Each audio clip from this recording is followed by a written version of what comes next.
Hello, warriors. Welcome to the You Movement. I am B. I feel like I should be saying welcome to an awakening on steroids or speed or something like that, because that's the way I interpret this Kundalini awakening, this twin flame journey, this wackadoodles healing journey that I find myself on.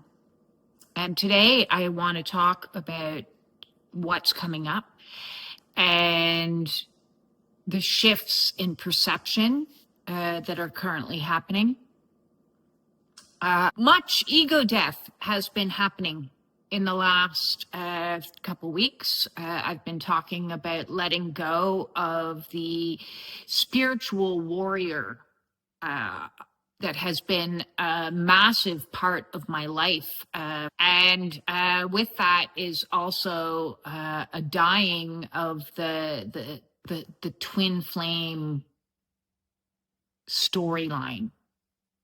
So there's all these like intertwined belief structures. That's kind of like a naughty mess of beliefs around love, beliefs around self, beliefs around being seen, being heard, who I am.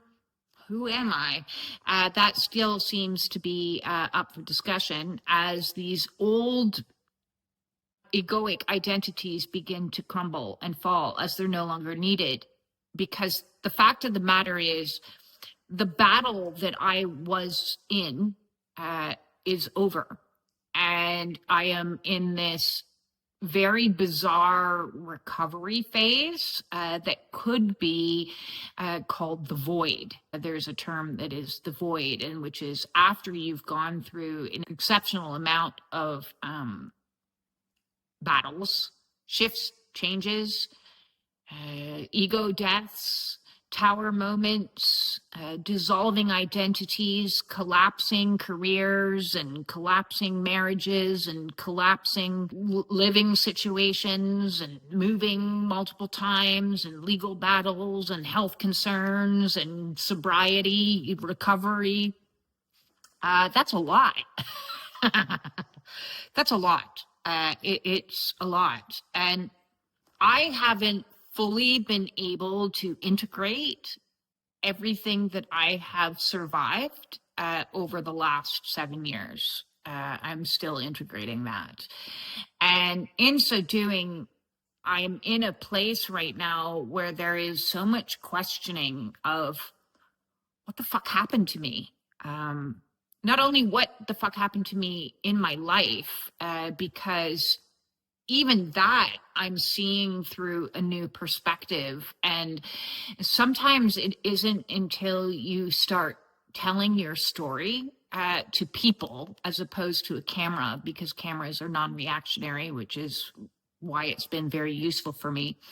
But when you start speaking your truth to actual people and you see their facial expression when you say things, it makes you realize on a whole new level that what you went through was very far from normal. For example, I've been seeing Craig Holiday privately. I think he's fabulous. I highly recommend him. If you're looking for somebody who specializes and has worked with thousands of people going through a Kundalini awakening, and you are looking for his expertise.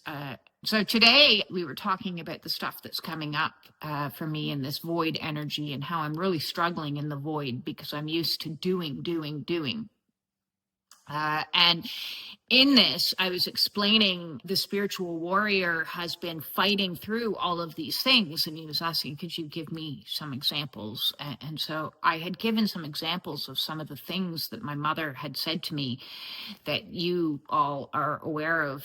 The two stories in particular that I told were, one, when I had phoned my mother to inform her that I had asked for a divorce and wanted out of my marriage, she said, quote, that's the stupidest thing you could ever do, because nobody will ever love you, because you're an exceptionally difficult person to love. You are unlovable and you are incapable. And I hung up the phone. And I then proceeded to tell him the story on which my prior relationship before my ex-husband, the father of my son, and I had split. And he broke up with me 3 weeks before I gave birth, and has said to me that he loved me, just didn't love me enough to leave the pub. And so I was devastated and distraught. And then after I gave birth, my parents came to visit, and my mother said, in my most vulnerable place of my life, just after giving birth and absolutely heartbroken, well, you're false advertising. And I said, I don't know what you meant by that. And she said, well, he fell in love with a skinny woman who was fun, and you're neither skinny nor fun, because now you're fat and breastfeeding. And I saw his facial expression when I told these stories, and there was shock and horror that a mother would say these types of things. And these are just a few of thousands that I experienced throughout my life. And to see somebody respond like that and to actually say, that's fucking crazy, makes you realize what the fuck happened to me. Honest to God, what have I survived? Because when you're in it, when you're surviving it, when you're in the role of the spiritual warrior and you're standing stoically and you're always bracing for the next, you know it's bad, but you just don't realize how bad it is, because you can't see the forest through the trees. You're just dealing with the next thing. You're this close to everything that's happening. And so when you escape out of it and you have time, a little bit of time to regulate, and you begin to share these with people, and I've even had clients, say to me, like, my mom did nothing like yours, like really respond in a like, oh my God, I can't believe that. And I'm like, oh, wait, what? What happened to me is not normal? No, it is not normal. And so I have to integrate the psychological damage that has been done to me my whole life, that I've only been free of for a very short period of time. The second thing that I'm trying to integrate is, what the fuck happened to me on this awakening journey? What, you just, 7 years is not a very long amount of time to lose over 100 pounds, cure multiple diseases, and heal your body of multiple conditions, quit every substance that you previously used, and become a person living in total sobriety, totally clean. Escape from an abusive marriage, go through spiritual warfare of asinine proportions, and go through just one crazy fuckery after another, after another, after another. Again, being in it. So there was only survive the next thing. I had my unfuck it list, and I could only ever focused on the next thing. So it's like only ever seeing the next tree, never seeing the full forest.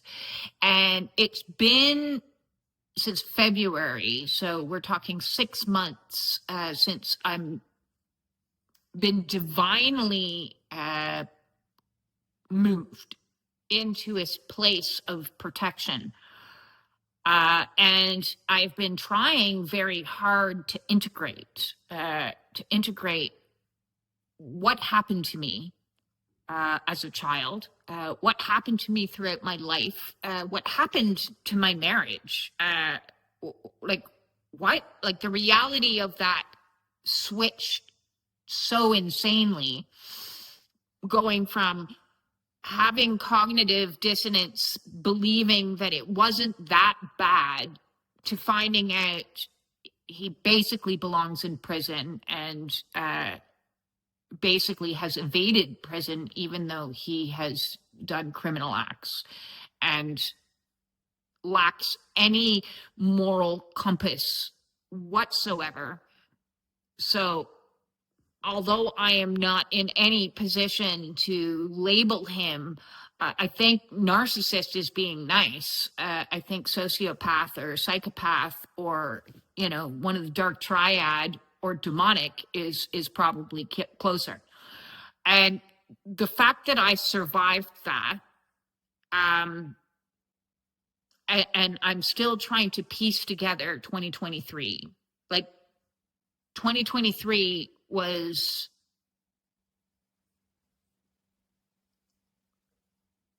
insanity, absolute insanity, what I went through. And so also there's the third layer of this, which is, what the fuck is going to happen? Like, what is in my future now that I'm not any of those things, now that I'm not the fat abused wife, now that I am not a member of that family structure, now that I am not in toxic relationship, now that I am sober, not drunk, not high, not medicated, on zombified, on pharmaceuticals, now that I am not those things, then who am I now, right? So we've got these three questions of what happened, who am I, and what's next. And none of those I have answers for, which is very challenging for somebody that survived in knowing, in doing and in knowing, where my safe place is. Because when you are surviving, when you are going through one crisis after another, you're ever in the ready, and you're always on guard, and you're always in a state of hypervigilance and preparedness. And what spirit has done is literally pick me up and move me into this place of protection. So I want to side into a little bit about divine protection for a minute, because the simple fact is, I am alive, and that is a miracle. Like, the very fact that I am still alive is a miracle, when, for all intents and purposes, my mother's mission was to try to destroy me. Of that, I am absolutely certain. And I have talked in a previous video how she routinely told a story of a friend of hers whose child had committed suicide, and how sorry everybody was for her friend. And, that was the story she wanted for herself. And routinely calling me stupid and unlovable, and throughout my life, was an attack, not on what I did, but an attack on the very essence of who I was. So it was never safe to be me. I had to be on guard. I couldn't fully express myself for who I was, because any deviations from the role, the script, that I was given, would result in severe humiliation ritual. And I call it a humiliation ritual because it didn't stop with just simple mockery, like humiliating somebody by saying to them, you're false advertising because you're not, there's something fundamentally wrong with you because you're fat, is one thing. But anything that I did would have been fodder and used against me, weaponized against me for the rest of my life. Like, so I had to constantly be on guard because my most vulnerable moments, especially those that kind of centered around love, because, you know, it became unsafe to love, it very unsafe to love. The very act of falling in love or having a breaking up of a relationship was weaponized to make me feel fundamentally flawed. And now that I am in this safe place, that I have been protected, because as I said, and it's not just my mother's attacks, I've survived my ex-husband's insane, like just insane, to the lengths that somebody will go to try to destroy somebody. I still to this day, my only logical explanation of why he ever married in the first place was he believed there was a sizable inheritance that I was going to receive at some stage. Unfortunately, because of the legal battle, that isn't the case. But why else spend 15 years lying to somebody and creating chaos and just maybe just for sick pleasure? I don't know, but I survived that too. So I've had many situations where there have been individuals that have gone out of their way to be hurtful, harmful, and cruel, in ways that I didn't even see people could be like that, because I wasn't like that. I'm blunt and honest and, you know, forever trying to fix and care for people.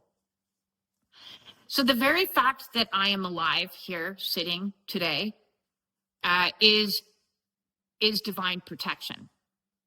Something I didn't know much about. I didn't realize I was divinely protected. I wouldn't have walked around with any sense of being divinely protected. In fact, I walked around most of my life feeling an absence of God. But there have been times throughout my life that are unexplainable that I am, in fact, still alive.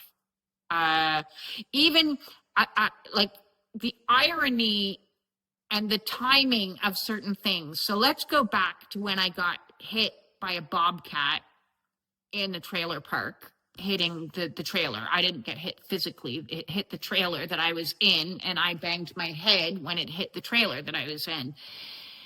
That day, the day before, I had had a conversation with the driver of the bobcat, and it came up in conversation the day before of what a concussion looks like, because I was telling him the story of a girl that I had run to after she had flipped over her handlebars and knocked her head, and she was looping and doing a 30-second reset, you know, saying the same thing over and over again. Her sentences were something along the lines of, "What time is it? Where is my mom? I'm going to get in trouble." And then she'd say the same sentence over and over. And I told him this story.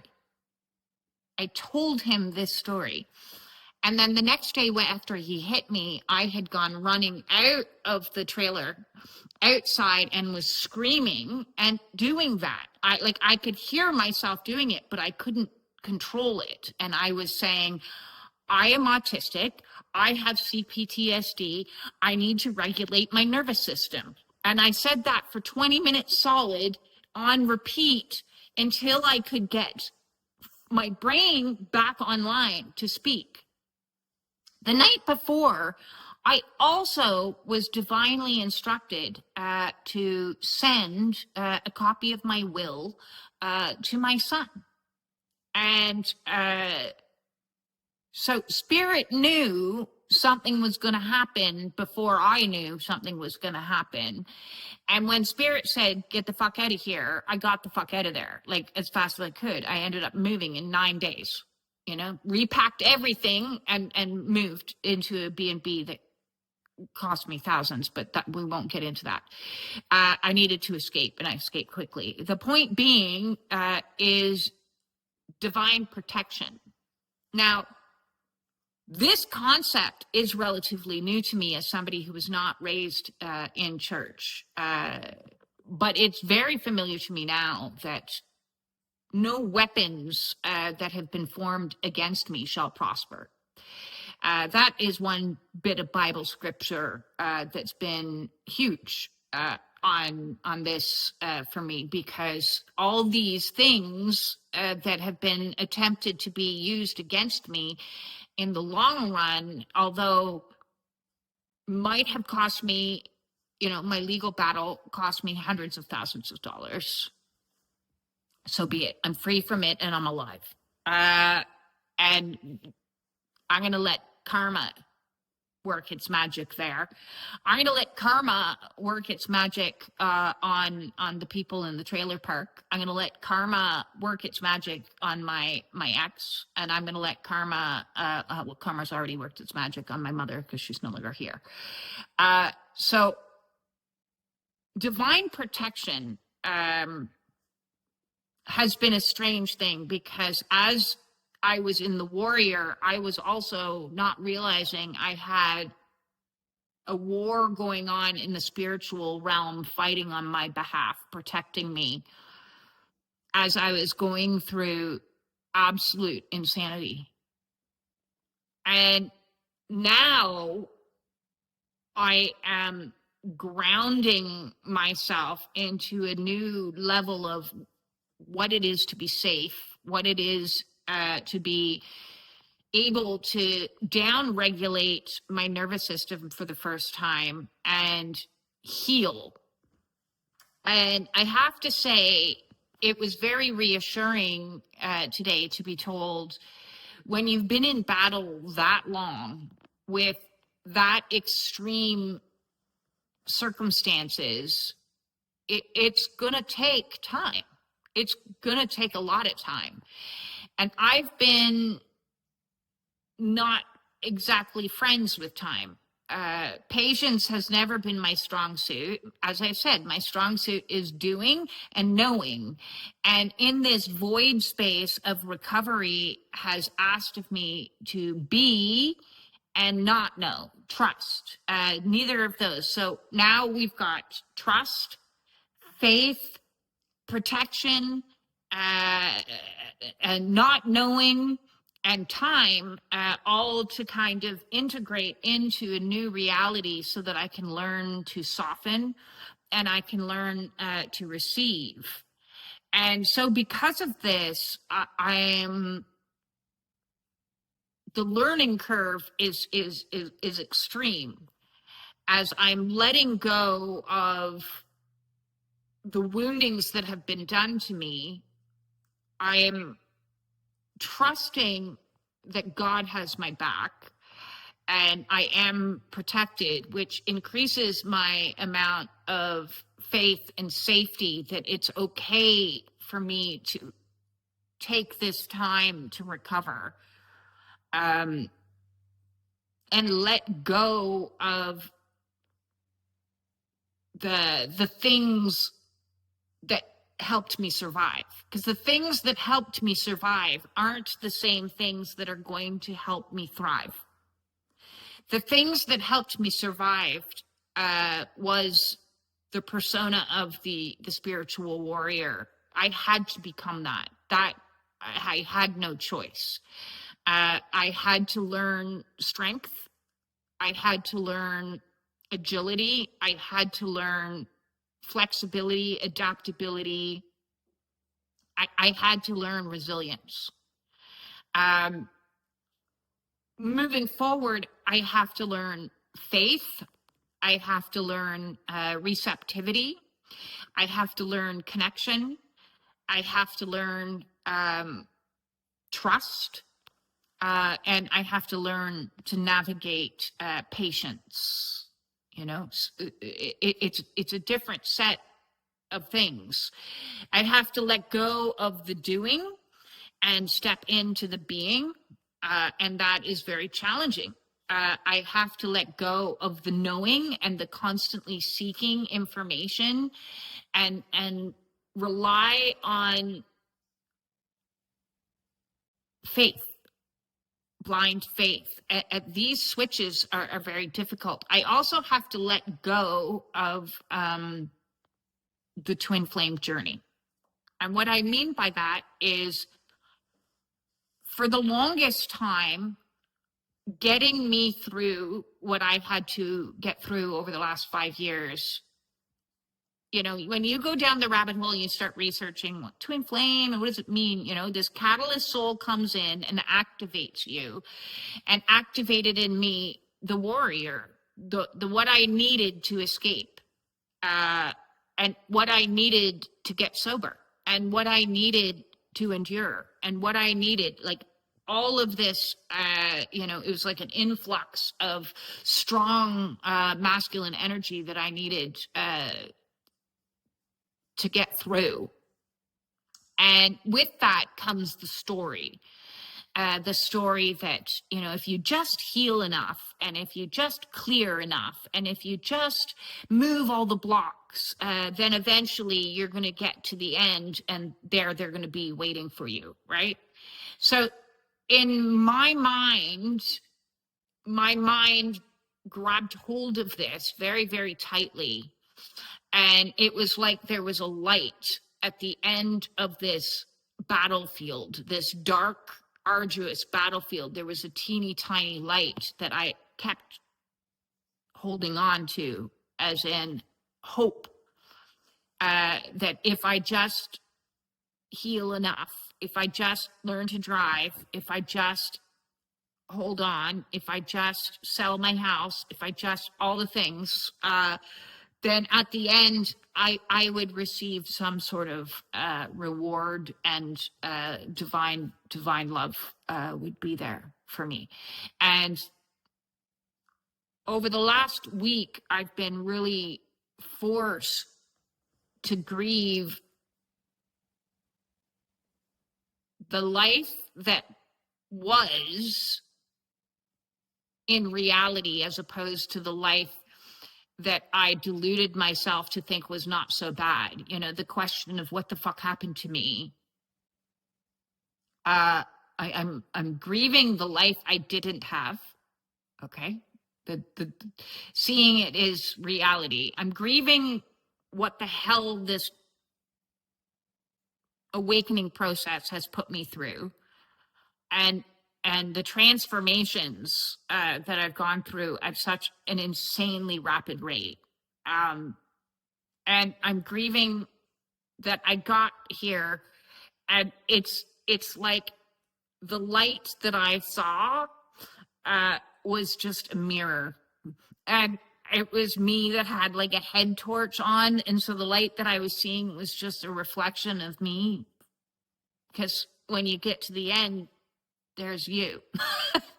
there isn't the person that you thought was going to be there waiting for you. At the end, there's you, and so there's a little bit of a disappointment in that. It's like, consolation prize. No, it's not the love of your life. Instead, it's you.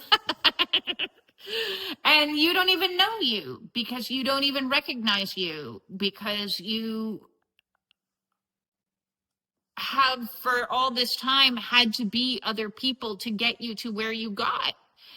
And so now you can start to remove, you know, the armory. You can, there's another thing in the Bible that was very useful for me over the last few years, is I wear the armor of God. I have been wearing the armor of God, and called in all divine realms and angels for protection and vindication and restitution and repair. And I'm at this place now on my awakening where I can remove the helmet, and remove the breastplate, and remove the shield.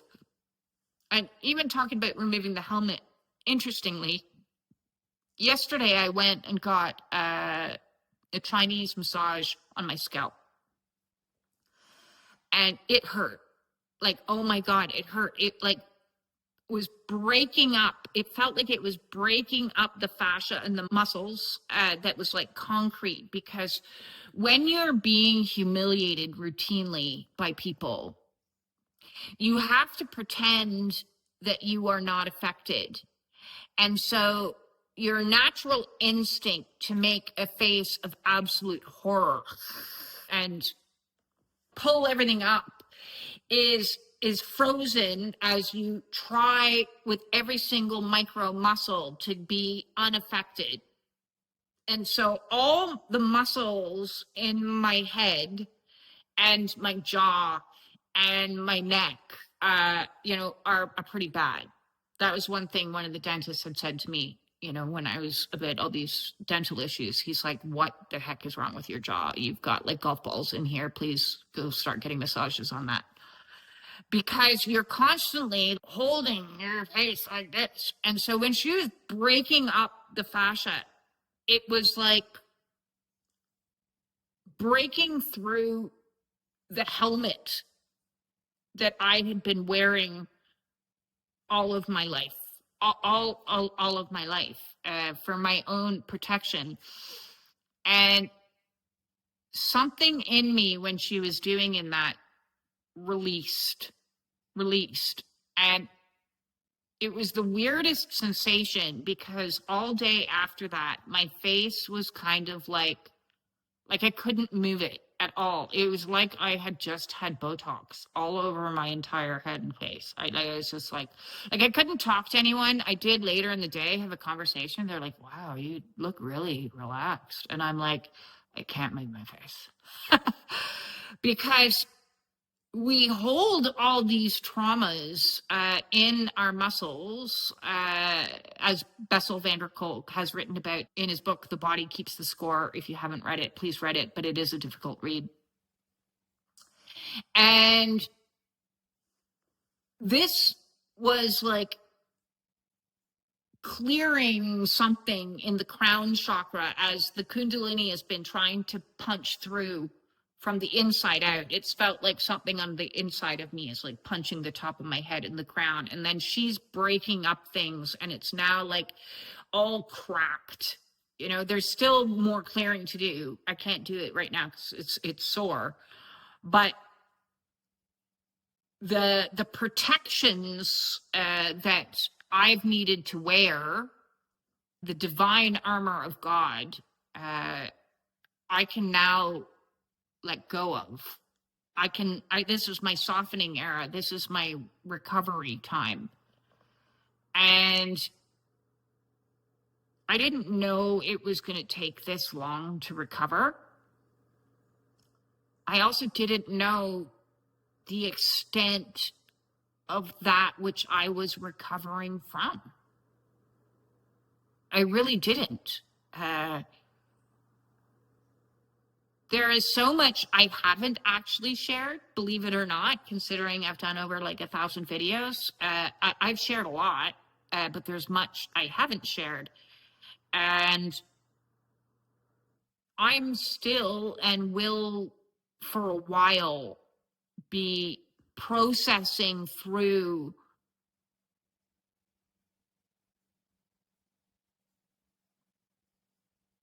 what happened. How did life get so mangled? And how is it that at the end of it, I still have the capacity to love? I do. I still have the capacity to love, which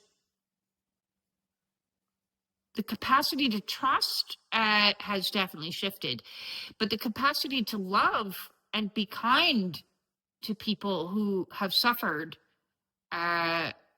similar or even different sufferings than I have, my heart just goes out to people.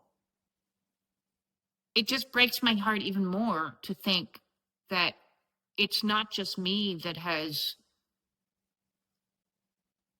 suffered these types of humiliation rituals, these attacks, uh, being mocked, being bullied, being abused, psychologically tortured, sexually violated, um, an absolute lack of dignity. Many of us spiritual warriors have had our dignity robbed from us, our innocence.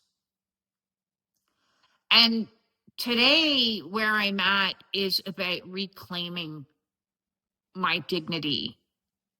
I'm going to leave in the hands of the divine restitution and restoration and vindication for all those who have spoken lies about me and twisted stories and manipulated and used my energy in ways of great dark distortion. I'm going to let God take care of vindication. I'm going to have faith that that's all going to happen. And in the meantime, where my focus is going to go is on reclaiming my dignity.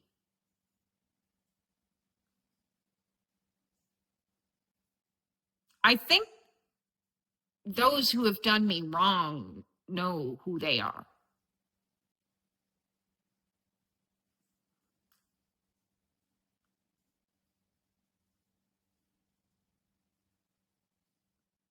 And I actually feel sorry for them because, as Jesus said, they know not what they do.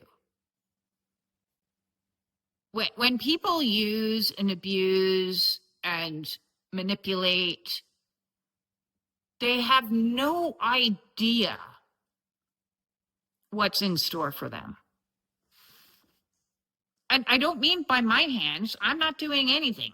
But when you go into the world and use those types of energies, it's a boomerang. It's a boomerang. It, like, karma is real.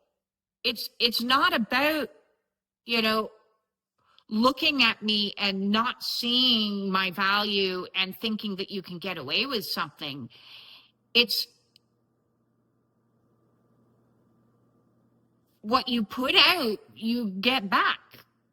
I don't know why I've known this my whole life. It's been like an imprint in me. I have had full conscious awareness that what you put out into the world, you get back. And it doesn't just come back like the same energy, because it like seems to pick up speed around the corner. And now I've had karma that's come back and I've been like, whoa, hit in the head and gone like, oh, I know why that happened. That was karma. Yep. We all have karma. And so the trick is to see it when it's coming at you and take it and pay your karmic debts and your bills. And I've been paying off my karmic debts and even money financially. When I lose, when somebody screws me out of money, and I've been screwed over a lot this last couple of years, like a lot. I'm fully cognizant of this might be a karmic debt, and if it needs to be paid, so be it. When I signed those documents at the end, and I ended up paying $40,000 extra for legal fees on the opposite side, paying everybody's legal fees. And my lawyer was like, "What are you doing?" I said, "I'm paying my price for freedom. This could be a karmic debt." I didn't say that to him, but I'm like, this is the cost of freedom. I'm going to pay it. And so I've paid, same with Toyota, who screwed me. You know, they now have their own karma. Like, I don't know what to say to people, because divine protection is real. Karma is real. And it works, from my understanding, like you fling it out like a boomerang, and then it picks up speed, which means like it picks up energy. So then when it comes back and hits you in the head, it's like to the power of 7. So what you put out, you're going to get back to the power of 7. And so that hurts. And if you've gone through your life doing manipulative things and hurting people in bad ways in past lives, I think it took like lifetimes for this boomerang effect to come back and hit you. And so what you did like 200 years ago is only hitting you now. But the problem is we are in this acceleration time of energy, and it's instant. It's coming back and hitting you quicker than you could possibly imagine. And so when somebody goes off and does something, boom, it's coming back and hitting you like almost right away, like almost instantaneously. So in a way, I'm grateful to be isolated so I don't have to watch what's happening, because I already know some people that have done me wrong are experiencing their karma. I don't want to watch it. I don't, you know, it's, and I can understand why some of us might want to. And I don't think there's any, I'm not going to judge anybody for that, because I understand that, you know, you see people like the Tates getting arrested, and there's like a, yay, there's a feeling of, yes, justice is happening. But the problem is that thing that goes around and increases it up 7 times. Yeah, I'm kind of glad that I haven't fully seen some of the stuff that I already know is happening. And I don't know. I'm not going to even say that I know everything at this stage, because I don't. I know very little. I know less now than I ever probably knew before. Some of us, I'm going to end with this. Some of us need to focus our attention on healing and restoring and recovering, and let God or spirit, the creator, or karma, take care of those that have waged war on us.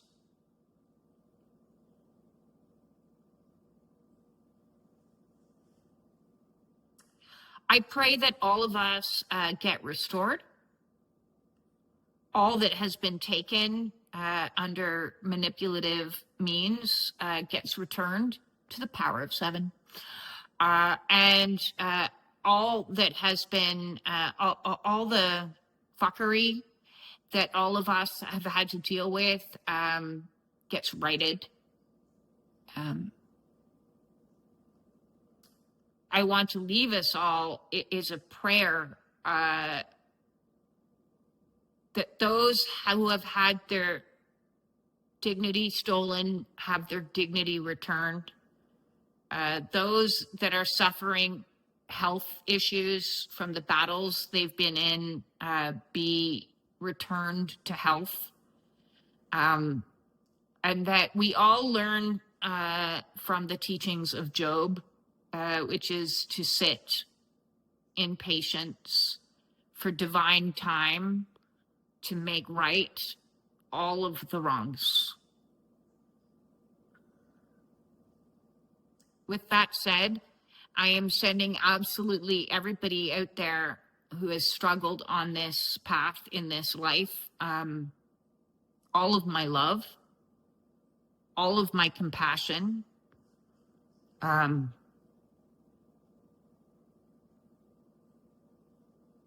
I didn't want it to be this way. It seems so sad that it had to come to this.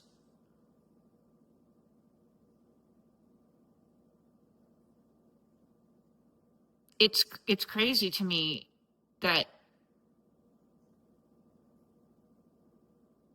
had my gifts been valued and used appropriately, amazing things could have happened. Instead of trying to destroy me, which ultimately leads to their own destruction.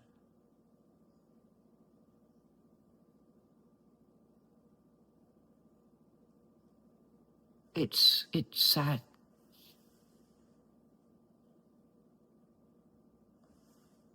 Peace. That's what I want. I want peace.